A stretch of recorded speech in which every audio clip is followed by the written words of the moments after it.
Right, perfect. Welcome back to Chef the Soul TV News. Welcome back to my YouTube channel, guys. If you're new, please don't forget to subscribe to this channel. Don't forget to like this video. Don't forget to also comment on the section down below. So, perfect.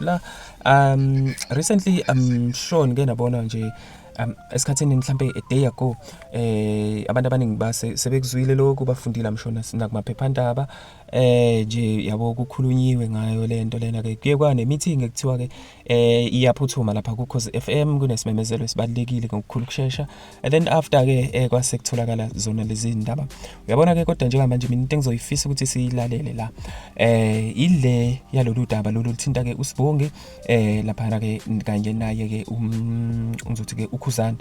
So into eyenzakalayo la ile kunomfo la okade Phawula lapha kuthiwa uthi uGatsheni uKhuzani akaxabene noSibongi Ngcobo, kodwa kube yilokhu ngicela ke ulalele la bese ke siyaqhubeka kahle nalo lolu daba. Through izinto ezirong akazenzile benoKhuzani bamsela noKhuzani through nasengomeni liyahlukanisa unyaka umjolo lo. So uKhuzani ubezama ukucover kahle kahle ezenza ulive wakhe uKhuzani ngena ku live ezama uKhuzani ukuthi egxe uSibongi. uKhuzani bezama ukukhava uSibongi ngikhava uSibongi Ngcobo kube sengathi lento ephenywa uSibongi ngoba kade uphenyo liqhubeka kube sengathi zididekeke izikhulu zawa SABC ukuthi kanjani uKhuzani benza ifraud bebenza ukukhohlakala benoSibongi Ngcobo kodwa futhi uKhuzani ekhuluma kanje egxeka uSibongi. Yabo hayi ukuthi uKhuzani xabene noSibongi abaxabene, kodwa uKhuzani bezama ukukhava uSibongi Ngcobo kuze kube ngathi baxabene kanti abaxabene. Hey, igebengu uKhuzani, igebengu uKhuzani. uKhuzani uyazi ukuthi unyaka wohlukanisa kanjani ebambisene noSibongi Ngcobo ngengoma umjolo lowo. Uyazi uKhuzani, uyazi ukuthi wenzani uSibongi Ngcobo. Hayi ukuthi baxabene uKhuzani noSibongi mabhinci, abaxabene nakancane nje, kodwa uKhuzani ubezama ukuthi kube wedidise kube sengathi yena noSibongi Ngcobo abazwani. Yabo usizogqibeka lento uSibongi kade ephenyelwa yona kade ezoxoshelwa yona. Okuningi nje ukukhohlakala okwenzakala lapho Khuzini.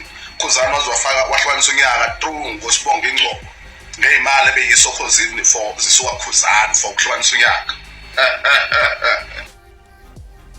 Right, lunjalo ke udaba nganza kwethu, kodwa ke uma sihlabela phambili nje sokufundela ke just a few comments lapha na ke kuyona comment section yayo le post esiyitholile nathi lapha ke ku Facebook.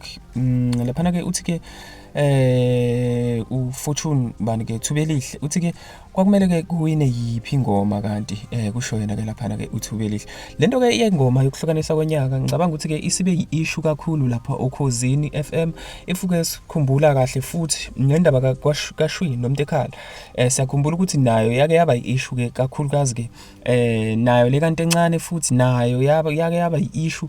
Yabona nje kubuningi ubuzukuzuku obukebenzeka ke when it comes to indaba yengoma ke ehlukanisa unyaka.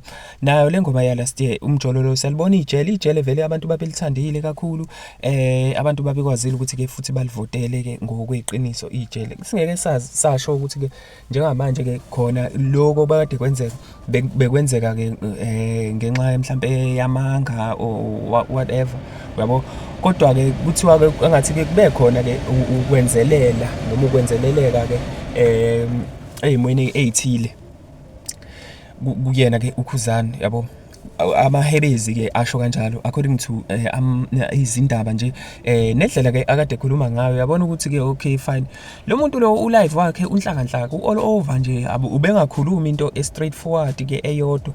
Sengisho nje uyena uKhuzani, yabo, nokuthi ubesephushwa yini kangaka, why kunele kukhuluma uKhuzani manje Sibongi Ngcobo naye uyaresigna koKhuzini real quick, yabo. Zonke lezo zinto lezo ziletha ke isithombe ngempela esingesihle ke especially ke kubona abalandeli bayo ke i-radio station.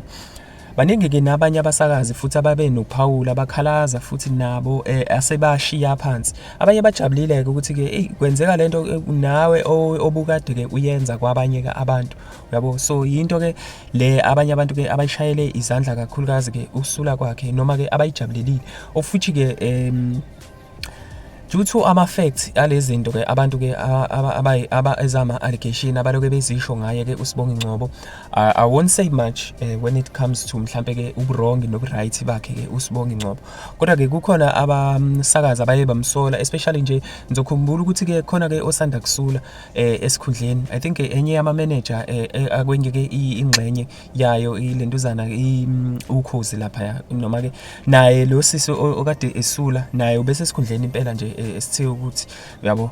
Kodwa ke uyena ke naye into athi ke uyisulele esikhundleni yiyo leyo ukuthi ke uSibonga Ngcobo uyagxambukela ke ezintweni ke eziningi ezingathinti ngisho naye, noma ke ekungafanele ukuthi ke angene ke kuzona, especially ke uma kuthathwa ke inqumo, ufuna ukuthatha inqumo kuyona wonke ama departments, of which leyo nto leyo ke egcina ke yenza abanye abantu bezizwe bebancinyane, even though ispace sibavumela ukuthi ke babe ngabantu ngempela abaphethe kuleyo ngxenye ye department. Uthi lapha ke uLucky Bongani ayikho lento oyishoyo wena ephawula ke kuyona ke njengoba kade silalele la kuyona lenkulumo kade show yena ke lo mfo ekuthiwa ke uGatsheni, uthi wena ukuzwaphi ke lokho noma usumkhulumeli ke wakhe, ukwazi kanjani lokho wena? Abanye abantu abaningi nje vele nje injalo nje lento, abanye bayavumelana nayo lento ke, abanye bathi ke unamanga, abanye bathi ke uyithatha phi yonke le information yena. Wonke ke umuntu kwenza kwethu ke uma ke nike nakunothisa lokho, umuntu ke unendlela yokwazi ukuthi ke ayikhulumele mhlambe imbono yakhe engezuphikiswa mhlambe ke ngabantu, uyabo. Lapha ke siphinde siniphathele ke uNtuthuko uthi ke thina siyokhuluma uma sekukhona ke ofuna ukukhuluma. Uthi ke manje sakhanda ke izitori ngegama lenkosi ngithi nje wafa mfana, kusho yena ke lapha yana uNtuthuko Menziwe. Uthi ke lapha ke ucebo lo Gatsheni ke ukuthatha phi lokho ukukhuluma ke wasesho ke inhlamba lapha ke into ke engengikwazi kuyisabalalisa ngikhulume mina la, izindaba zabantu ke nizazi kangcono. Okay ke nathi ke singabantu abadlulisa ke zona indaba zabantu noma singazazi kangcono, kodwa ke indaba zabantu sesithi ke asizidlulise kubantu abadingayo ukuzwa ke lokhu naloku, nokuthi ke kube indlela mhlambe esizwa kangcono futhi ke kubona abanye abantu ukuthi bona ke bacabanga kanjani, ithini imbono yabo, ngoba ke asiboni phela ngokufana yabo. Ezinye izinto futhi ixazululo zazo ziqhamuka ngayo imbono le, uma singasayikhuluma indaba zabantu ngendlela eright, lokho ke kuyosizwa kuyofana nokuthi ke sivumele imbono yethu kuphela ukuthi ke kube yiyona esinika ama judgments over ke izinto ke izithile, uyabo. Kodwa ke bafethu ke angigeqona amagula lana ke mina ke ngifisa ukuthi engage nawe la kwi comment section ngizwe nawe ukuthi ke kuthini ukuphawula kwakho ngalo lolu daba. Danko.